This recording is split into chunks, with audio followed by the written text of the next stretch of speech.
주님께서 우리에게 주시는 은혜가 있을 줄로 믿습니다.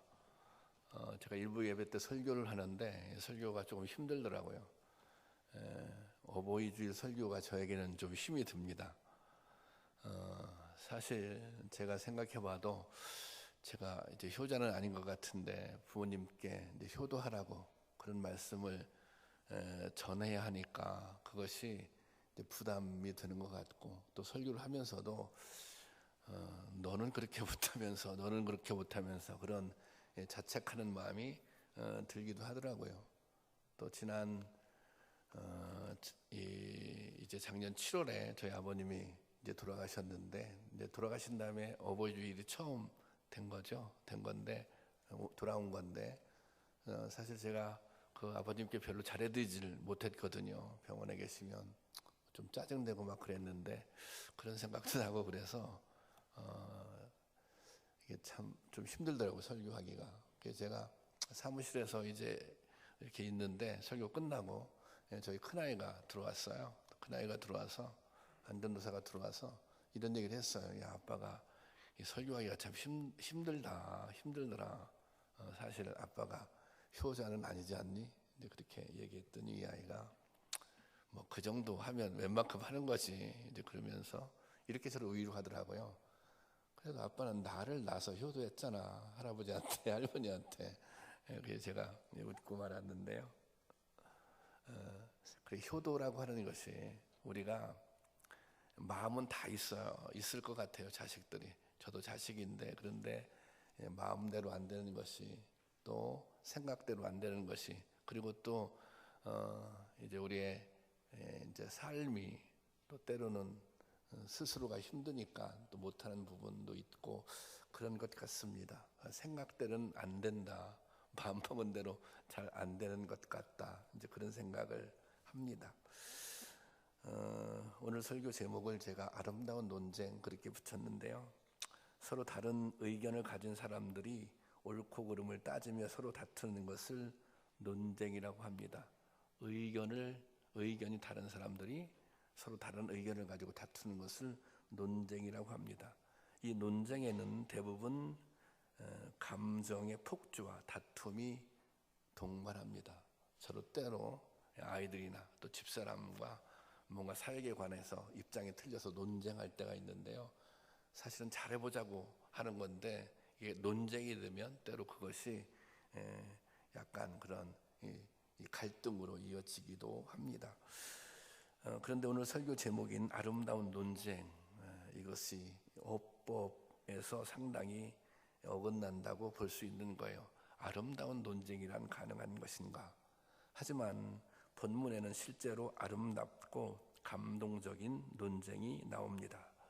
이 논쟁의 주인공들은 나오미라는 시어머니와 두 며느리 롯과 오르바입니다.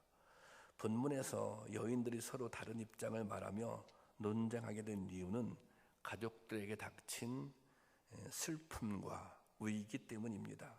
나오미의 원래 고향은 베들레헴입니다. 나오미는 베들레헴에 흉년이 들자 남편과 어린 두 아들과 함께 모압 땅으로 이주를 합니다. 이곳에서 두 아들은 장성하여서 모압 여인과 결혼을 했습니다. 그런데 남편이 세상을 떠났어요. 남편이 세상을 떠난 지 얼마 안 돼서 또 두 아들까지 세상을 떠났어요. 아주 불행한 가족사가 시작된 것이죠. 그래서 이 가정에는 어머니와 시어머니와 며느리 둘만 그렇게 남게 된 것입니다. 나오미가 생각할 때는 더 이상 타향인 모압 땅에서 살아가는 것이 의미가 없는 거예요. 그래서 고향으로 돌아가야겠다, 이렇게 마음을 먹게 됩니다. 문제는 이제 과부가 된 두 며느리들입니다. 그래서 이제 나오미는 두 며느리를 불러서 얘기하는 거예요. 나는 나의 고향으로 돌아갈 테니까 너희는 이제 너희들 고향으로 돌아가라. 그곳에 가서 너희는 새롭게 새로운 인생을 출발해라. 뭐 이렇게 이야기를 했겠죠. 그러자 며느리들이 시어머니를 끝까지 따라가겠다고 이제 고집을 피기 시작합니다. 우리도 그냥 시어머니 따라서 같이 베들레헴으로 가겠습니다. 이것이 논쟁의 출발입니다. 이것이 이 시어머니와 며느리가 논쟁하게 된 이유입니다. 기존의 관념에서는 고부지간은 처음부터 갈등의 소지를 품고 있는 관계로 규정합니다.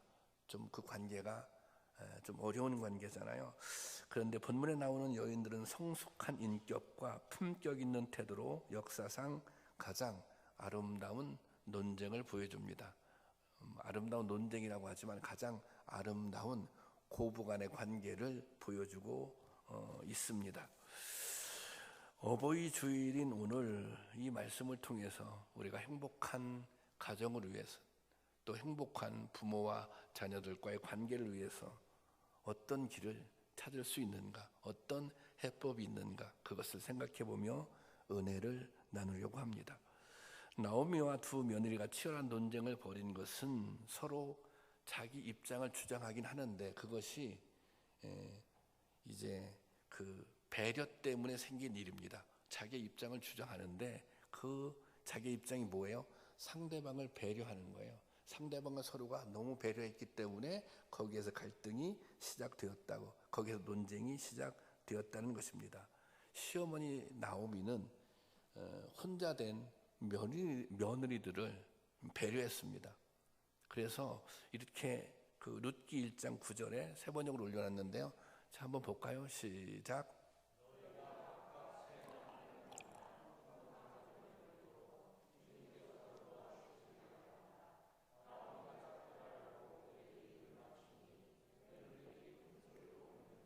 자, 여기 보세요. 너희가 각각 새 남편을 만나 행복한 가정을 이루도록 주님께 돌아보아 주기를 바란다. 이제 나는 고향으로 돌아가는데 너희들 또 젊으니까 너희 고향으로 돌아가서 새로운 삶을 시작해라. 여기 보세요. 새 남편을 만나서 행복하게 살아라. 이것은 시어머니가 할 수 있는 최고의 배려입니다. 혼자 된 며느리에게. 그런데 또 이번에는 그 며느리들이 이 시어머니를 배려합니다. 10절이죠. 10절 보겠습니다. 10절 다 같이 시작. 나오미에게 이르되 아니니이다. 우리는 어머니와 함께 어머니의 백성에게로 돌아가겠나이다 하는지라. 끝까지 같이 가겠다고 이렇게 주장을 하죠. 그러자 이번엔 시어머니가 더 아주 강력하게 며느리를 설득합니다. 룻기 1장 11절입니다. 다 같이 보겠습니다. 시작. 그러나 나오미는 말렸다. 돌아가다오. 내 딸들아 어찌하여 나와 함께 가려고 하느냐. 아직 내 뱃속에 아들들이 들어있어서 그것들이 너희 남편이라도 될 수 있다는 말이냐. 그러나 나오미는 말렸다. 돌아가다오.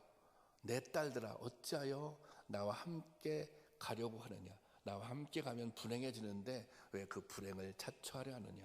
그러면서 뒤에 아직 내 뱃속에 아들들이 있어서, 이 말은 무슨 뜻이냐면 그 이스라엘 그 유대에는 이제 형사 취수제라고 하는 게 있어요. 그래서 형이 죽으면 동생이 형의 부인과 결혼하여 대를 잇게 하는 그런 제도거든요. 근데 이제 그럴 소망이 없다는 거예요.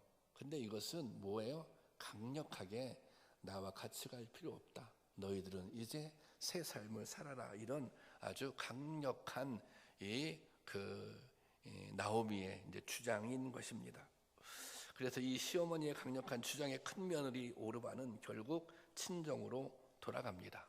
그런데 이 본문의 주인공이라고 할 수 있는 룻은 끝까지 나오미를 따라가겠다고 자기의 주장을 굽히지 않습니다. 그것이 오늘 우리가 읽은 본문 말씀 16절이에요. 제가 읽어볼게요. 16절. 룻이 이르되 내게 어머니를 떠나며 어머니를 따르지 말고 돌아가라. 강권하지 마소서. 더 이상 나를 돌아가라고 하지 마세요. 어머니 가시는 곳에 나도 가고 어머니께서 머무시는 곳에서 나도 머물겠나이다. 자기의 주장을 굽히지 않는 거예요. 끝까지 같이 가겠다는 거죠. 그리고 그 다음 절에 더 강력하게 얘기해요. 어머니의 백성이 나의 백성이 되고 어머니 하나님이 나의 하나님이 되시리니. 그 다음 절까지 보자. 여기 보세요. 같이 볼까요? 이번 시작. 어머니께서 죽으시는 곳에서 나도 죽어 거기 묻힐 것이라. 만일 내가 죽은 일 외에 어머니를 떠나면 여호와께서 내게 벌을 내리시고 더 내리시기를 원하나이다 하는지라. 참 이 룻은 모든 것을 잃고 혼자 살아갈 어머니를 배려하고 있는 거예요. 그러니까 이런 또 며느리가 어디 있겠어요? 또 며느리 입장에서 보면 이런 시어머니가 어디 있겠어요? 여러분, 바로 여기에 아주 중요한 교훈이 있습니다. 그 중요한 교훈이 뭐예요? 서로 배려하고 있다는 것입니다. 배려는 상대방을 나보다 먼저 생각하는 것이 배려입니다. 이 나오미와 룻은 가장 절망적인 상황에서 자신의 입장보다 서로의 입장을, 시어머니의 입장을, 며느리의 입장을, 서로의 입장을 먼저 헤아리는 것입니다. 그래서 오히려 이 배려의 힘으로 이 절망적인 상황을 이겨내고 있는 것입니다. 아마 이렇게 대화하면서 서로가 마음이 흐뭇했을 거예요. 시어머니는 시어머니대로, 며느리는 며느리대로. 그렇지 않겠습니까? 여러분, 오늘날 우리가 살아가고 있는 이 사회는 수많은 갈등들이 존재합니다. 생각이 틀리기 때문에, 또 세대가 차이가 있기 때문에, 또 성별의 차이로 말미암아서 가치관 때문에 이 수많은 차이들이 갈등을 낳고 이 갈등들이 분열과 분란을 가져오는 것입니다. 그런데 이 혼란의 결말은 뭐예요? 그것은 불행입니다. 요즘에 부모 자식 간에 이런 갈등이 있대요. 코로나 예방 접종을 하잖아요. 그런데 부모님들이 자꾸 예방 접종을 안 하겠다는 거예요. 요즘에 그런 이 예방 접종에서 나타나는 여러 가지 그 잘못된 반응들이 있잖아요. 그래서 안 하겠다. 차라리 코로나 내가 걸리겠다. 자식들은 아니다. 통계로 보면 그래도 코로나 그 예방 주사를 맞는 게 안전하다. 그래서 서로 막 그 논쟁을 벌이다가 그것이 싸움으로 번진 가정들도 있다는 거예요. 부모님들이 생각할 때 무조건 자식들이 자신을 무시하는 것 같아서 서운한 것이고, 또 반면 자식들은 부모님이 고집만 앞세워서 답답하다는 생각을 가지고 있는 것입니다. 나오미와 룻은 고부간입니다. 고부간은 세대 갈등이 가장 첨예하게 드러나는 관계 중에 하나입니다. 며느리와 시어머니는 혈연 관계가 아닙니다. 자식과 남편 때문에 가족이라는 이름으로 운명과 생활을 함께하는 것입니다. 그러다 보니 자연적으로 갈등이 생길 수밖에 없는 것입니다. 이 갈등을 해결할 수 있는 가장 좋은 방법, 최선의 방법은 배려라고 하는 것입니다. 이 배려가 갈등을 이길 수 있는 가장 큰 힘이 되는 것입니다. 가정에서 갈등도 있을 수 있고 또 불화도 생길 수 있습니다. 그때 꼭 기억해야 할 것은 상대방의 입장을 한 번 더 생각해 보는 것입니다. 역지사지라고 하는 말이 있지 않습니까? 상대방 처지에서 먼저 생각해 보는 거예요. 입장을 바꿔서 한번 생각해 보는 거예요. 여러분, 오늘 어버이 주일을 지나고 있는데 어버이를 공경하고 어버이에게 효도하는 첫 번째 방법이 무엇일까요? 그것은 부모님 입장에서 생각하는 것입니다. 자꾸 내 입장에서만 생각하지 말고 부모님 입장에서 한번 생각해 보는 거예요. 나의 입장보다 부모님의 입장을 먼저 생각해 드리는 것입니다. 부모님에게 필요한 것이 무엇인가? 부모님의 아픔이 무엇인가? 부모님의 소망은 무엇인가? 그럴 때 우리가 부모님을 이해할 수도 있고 더 부모님을 공경할 수 있는 것입니다. 여러분, 부모님을 잘 모시는 것은, 부모를 공경하는 것은 이게 해도 그만이고 안 해도 그만이고 이런 문제가 아니에요. 이건 반드시 우리에게 주어진 책임입니다. 좀 더 강하게 얘기하면 사명이에요, 사명. 자식들에게 주어진 아주 중요한 사명, 부모님을 공경하는 거예요. 부모님을 모시는 거예요. 부모님을 잘 섬기는 거예요. 그러기 위해서 뭐가 가장 필요하다? 배려부터 시작해야 한다고 하는 것입니다. 그런 은혜가 우리 가운데 있기를 주님의 이름으로 축원합니다. 이 나오미와 룻은 아주 판이한 배경을 가진 시어머니와 며느리입니다. 민족이 다르잖아요. 또 풍습이 다르고, 그러니까 생각도 다를 수밖에 없습니다. 그리고 이제 두 사람을 이어주던 끈이 그 아들이고 남편이었잖아요. 근데 세상에 없어요. 그러니까 이 가족으로 더 이상 남기가 쉽지 않은 상황이었어요. 그런데 이 둘은 누구보다 서로를 진실로 사랑하는 가족이 됩니다. 이렇게 아름다운 모습을 보일 수 있었던 이유, 그 이유는 어디에 있을까요? 그 이유는 바로 신앙의 힘에 있었다고 하는 것입니다. 나오미는 남편과 아들을 다 잃은 환난 속에서도 하나님에 대한 믿음을 굳건하게 지킵니다. 그 믿음이 룻에게도 영향을 끼친 것입니다. 며느리는 어머니를 따라서 여호와를 자기 하나님으로 섬기게 된 것입니다. 자연스럽게. 한번 룻의 고백을 한번 볼까요? 룻기 아까 봤던 1장 16절인데 이건 제가 보겠습니다. 자, 어머니 가시는 곳에 쭉 하다가 여기 보세요. 어머니 하나님이 나의 하나님이 되시리니 이렇게 고백합니다. 어머님이 믿는 하나님, 그 하나님을 나도 믿을래요. 어머님이 신뢰하는, 어머님이 소망을 두고 있는 그 하나님은 나에게도 소망이 되고 그 하나님을 나도 신뢰합니다. 그래서 내가 지금 어머님을 따라 나설 수 있는 거예요. 그렇게 말하고 있는 것입니다. 이런 신앙 고백이 있었기 때문에 룻은 유대에 정착할 수 있었던 것입니다. 그리고 자신을 희생하며 어머니를 섬길 수 있었던 것입니다. 여러분, 신앙은 세대를 아우르고 모든 차이와 갈등을 극복할 수 있는 힘이 있습니다. 이게 믿음의 힘이에요. 나오미는 환난과 풍파로 가득한 파란만장한 인생을 살았지만 하나님에 대한 신앙만큼은 굳건히 지켰습니다. 룻은 이런 어머니의 삶을 통해서 하나님을 알고 하나님을 믿게 된 것입니다. 룻은 나오미와 함께 하나님을 섬기기를 원했습니다. 그래서 두 사람은 어떤 관계가 된 거예요? 믿음의 동반자가 된 거예요. 믿음의 동지가 된 거예요. 믿음의 동반자가 되어서 함께 인생의 길을 걸어가게 된 것입니다. 서로에게 얼마나 힘이 되었겠어요? 서로에게 얼마나 위로가 되었겠어요? 아마도 룻에게는 이런 고백이 있었을 것입니다.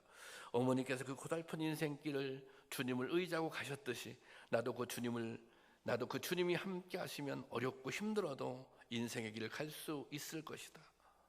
더욱에 믿음의 동역자이신 믿음의 동지인 어머님과 함께라면 나의 인생길이 결코 외롭지 않을 것이다. 어머니와 함께라면 내가 어느 곳이든지 갈 수 있어요.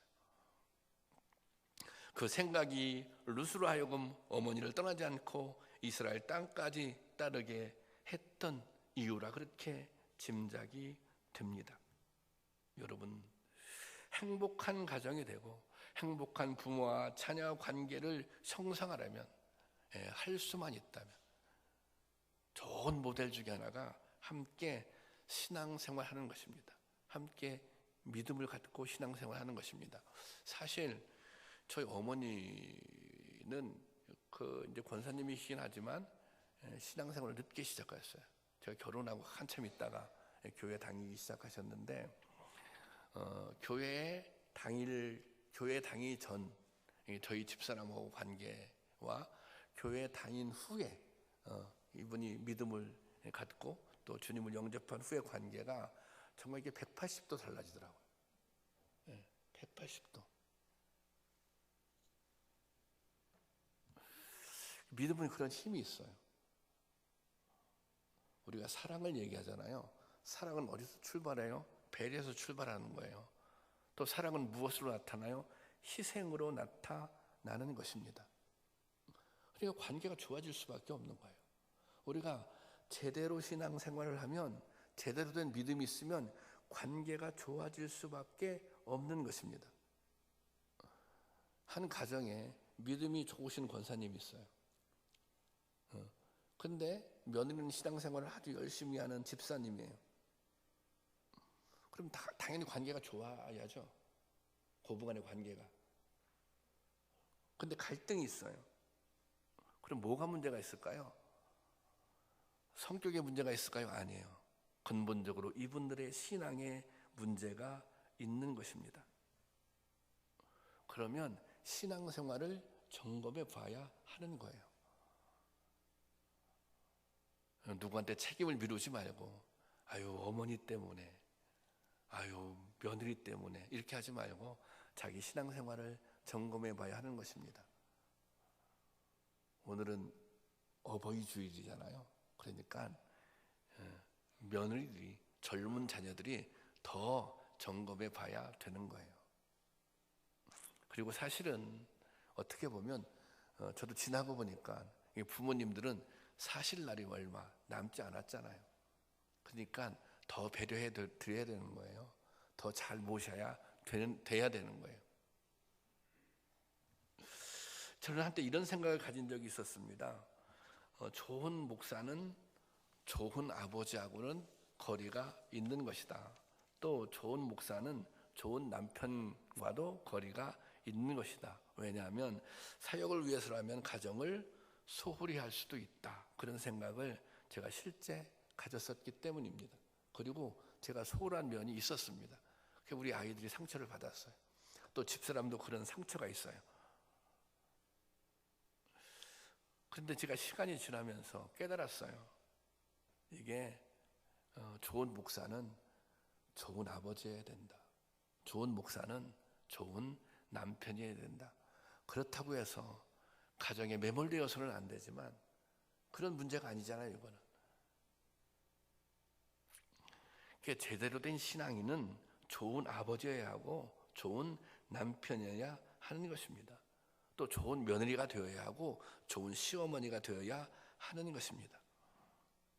이것 또한 우리에게 주어진 중요한 사역이에요. 사역. 우리가 가정을 통해서 하나님 나라를 이루어야 되잖아요. 우리가 가정을 통해서 행복을 경험해야 되잖아요. 그러니까 이게 사역이에요. 좋은 아버지 되는 거, 좋은 아들 되는 거, 좋은 남편 되는 거, 좋은 아내 되는 거, 좋은 며느리 되는 거, 이거 사역이라고 하고 생각하고 감당하셔야 되는 거예요. 나오미와 룻의 이야기는 마침내 해피엔딩으로 끝이 납니다. 1장에서 아름다운 논쟁으로 시작한 이야기는 4장에서 축복으로 끝을 맺습니다. 아주 놀라운 축복으로. 룻은 나오미를 섬기기 위해 이삭을 주우러 나갑니다. 이 살아갈 방편이 없었기 때문에 이삭 죽기는 당시 땅을 가지지 못한 가난한 사람들이 식량을 얻을 수 있는 방편이었습니다. 룻은 이삭을 주어 시어머니를 모시는데 이삭을 주우러 간 집 주인이 보아스라고 하는 주인이었었는데 그 주인을 만나게 됩니다. 보아스는 부자였겠죠. 룻은 보아스를 만나 결혼하게 됩니다. 행복한 가정을 이루게 된 거예요. 의도치 않게. 그리고 이 보아스와 룻 사이에 태어난 아들이 다윗의 할아버지 오벳입니다. 룻기 4장 17절 한번 볼까요? 다 같이 보겠습니다. 시작. 나오미에게 아들이 태어났다 하여 그 이름을 오벳이라 하였는데 그는 다윗의 아버지인 이새의 아버지였더라. 그러니까 이 룻은 나오미와 함께 예수님의 족보에 오르는 축복을 얻게 된 거죠. 좋은 남편을 만나 좋은 남자를 만나서 새로운 가정도 꾸리고 그리고 예수님의 족보의 이름이 오르게 된 것입니다. 여러분, 이 성경에 보면 부모 공경은 하나님의 약속 있는 계명이다. 그렇게 기록되어 있습니다. 에베소서 6장 2절 3절 말씀 한번 다시 볼까요? 시작. 내 아버지와 어머니를 공경하라. 이것은 약속 있는 첫 계명이니 이로써 내가 잘되고 땅에 장수하리라. 여기서 첫 계명이라고 하는 것은 막 순서를 먹이는 것이 아니라 이것이 중요하다는 거예요. 첫 번째 계명, 이것이 너무너무 중요한 계명이다. 그리고 약속 있는 계명이라고 하는 것은 이런 거예요. 살인하지 말라. 그게 끝이에요. 간음하지 말라. 그게 끝이에요. 도적질하지 말라. 그게 끝이에요. 그런데 내 부모를 공경하라. 그게 끝이 아니라 그 다음에 이로써 내가 잘되고 땅에서 장수하리라. 이렇게 약속이 주어져 있어요. 이 말씀은 우리가 부모님을 공경하면 자동적으로 출세하고 장수가 보장된다는 그런 의미는 아닙니다. 하지만 부모님과 관계를 잘 맺고 있어요. 그렇게 산다면 사회생활에서 성공하고 행복한 삶을 누리게 된다는 것입니다. 여기서 생명이 길다는 것은 내가 살아가는 동안 복을 받을 뿐더러 다음 세대까지 복을 받는다는 것입니다. 내가 부모님에게 잘하면 나도 잘 되지만 그 다음에 누가 잘 되는 거예요? 자녀들이 잘 된다는 것입니다.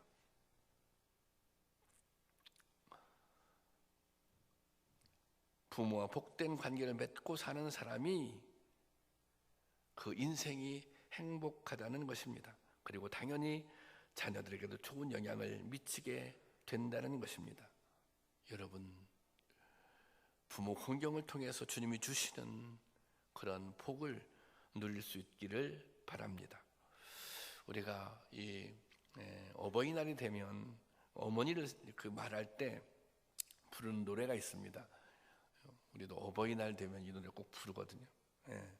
교회에서도 어머니 마음인데, 나실 때 괴로움 다 잊으시고 기르실 때 밤낮으로 애쓰는 마음, 이런 노래잖아요. 지금 이 노래를 한번 불러보려고 하는데요. 여러분의 어머님이, 여러분의 부모님이 살아계시다면 살아계신 그 부모님들, 어머님을 기억하며 또 이미 세상을 떠나셨다면 그분들에 대한 추억을 생각하며 한번 불러보시기를 바랍니다. 그리고 부모님이 살아계시다면 살아계신 어머님, 살아계신 아버님을 마음속으로 축복해 주시기 바랍니다. 이미 세상을 떠나가신 부모님들이라면 그분들이 남기신 소중한 사랑의 교훈을 한번 되새겨 보시기 바랍니다. 한번 다 함께 불러볼까요?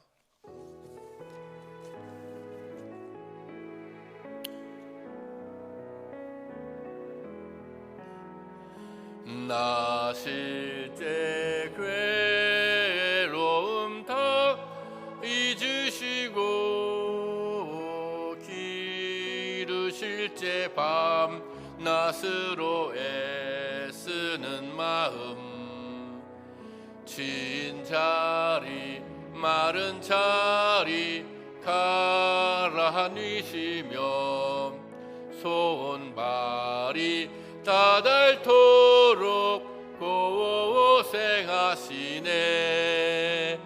하늘 아래 그 무엇이 높다 하리요.